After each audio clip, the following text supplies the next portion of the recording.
Oh yeah, John Mansell, ex-Booze Hound. I'm trying something slightly different today in that I am recording it directly to YouTube. So I don't know if I get something wrong. It may well be I'll make myself look like a complete nut at all. Anyway, I'm going to call this vlog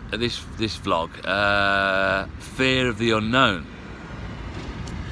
And the reason for that is in a recent group at exactly the same time, two guys, sorry you can't see my eyes by the way, two guys said exactly the same thing at exactly the same time, and they have a fear of the unknown. Now, I stood there and told them, what's the point in fearing something that you don't know? It's just a waste of energy. See if I can get my eyes. Yeah. I'm actually sitting on the bench where I first did a vlog. So you can see my eyes a little bit now, I think. They said exactly the same thing, fear of the unknown, and I did all this stuff about, you know, how can you fear something that hasn't happened yet? Well, you know what, I'm a bit of a hypocrite really, because I fear the unknown. I've spoken to many people with mental health issues or addiction issues, and they're scared that they're going to spend the rest of their lives alone and with no one to love and for no one to love them. Well, that can be difficult, and you know, people are wary of people with mental health issues or addiction issues, but it doesn't mean that stuff like that can't happen. But I understand where you're coming from. At the end of the day, I was speaking to another guy yesterday, and he was struggling and very, you know, just having a hard time. And all I can do really to help people, and that's what I want to do, you know, I want to help people, and I know I've helped people, is go back to you, go back to the basics of you, accept, again, huge word, acceptance, accept you have an illness, accept sometimes life's going to be difficult, and accept that sometimes, you know, you're going to have to work really hard to do very simple things. Going back to the motto, if you know me, you'll know it already, enjoy the good and ride out the bad.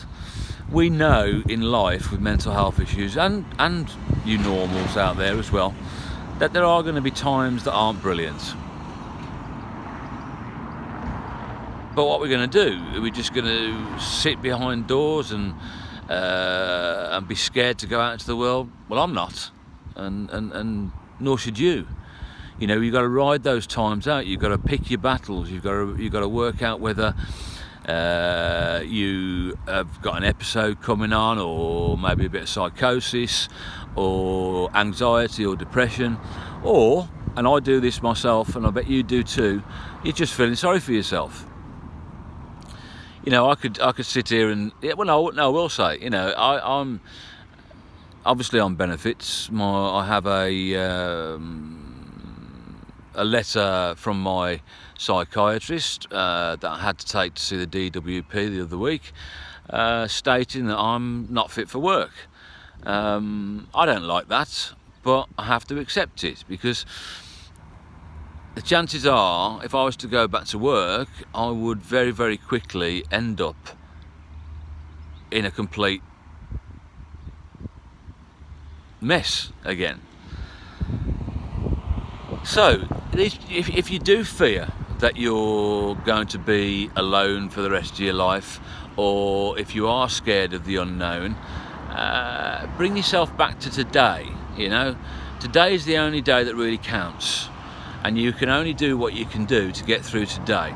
Tomorrow you can start all over again, whether it be good day, whether it be bad day. You know, at the end of the day, each day that comes, you will get over. And again, if you think about it, even if you're in a bad place at the moment, you know, think about every time you've had an episode, every time something's gone wrong. Every time your anxiety's played up, every time your depression's played up, every time you've heard the voices, every time you've thought about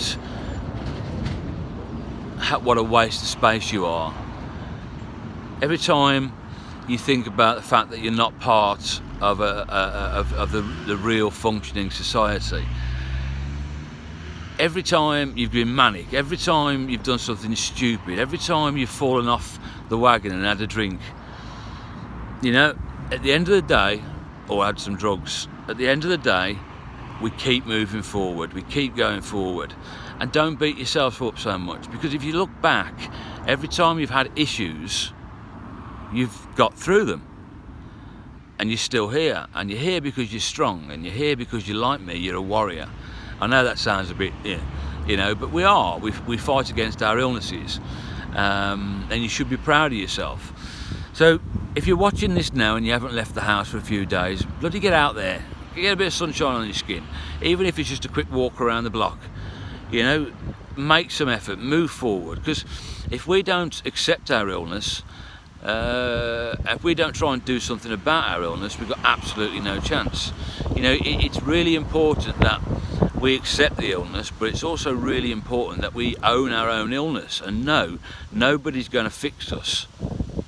We've got to do that ourselves. Yes, there's people out there that will help, there's medication and stuff like that. So if you do fear, you know, again, being on your own or never going to be able to be normal part of society, you just got to get over it, you know. And I know that's easier said than done, but what's the other option? And you know, one of the things that inspired me this morning was an advert about the Stroke Association, and I think it's called Strokes. I'm a Stroke Survivor. Well, I think I'm going to start using a new hashtag, and the new hashtag will be I'm a something along the lines of mental breakdown survivor. If you have a mental breakdown, you can get over it. Simple as that. I did. Preferably, your best bet is to deal with your issues before you get to the mental breakdown. And if you have a look on the Today Together website, you will see it's www.day2gether.co.uk, and you're local, then we at Today Together, we run 3 separate peer support groups. So don't fear the unknown. Yes, you might have niggles in your brain, but you know, with the strength that you've got, you can come out the other side. And yes, us people with mental illness, people might be a little bit nervous of us and perhaps not want to get too involved with us, but being the way we are makes us much better people in different ways, in the ways that we care about people, we want to help people, you know. Genuinely, it's you know, mental illness has made me who I am, and I know this sounds a little bit egotistical, but I spent my whole life, you know, most of my life hating who I was. I don't now. I know that I'm a decent person. I know that I have a purpose, and I'm going on far too long now. But look, just get out there. You know, keep fighting and don't let the bastards grind you down. And I'll catch you soon. Bye bye. Oh, and don't forget to subscribe. Bye.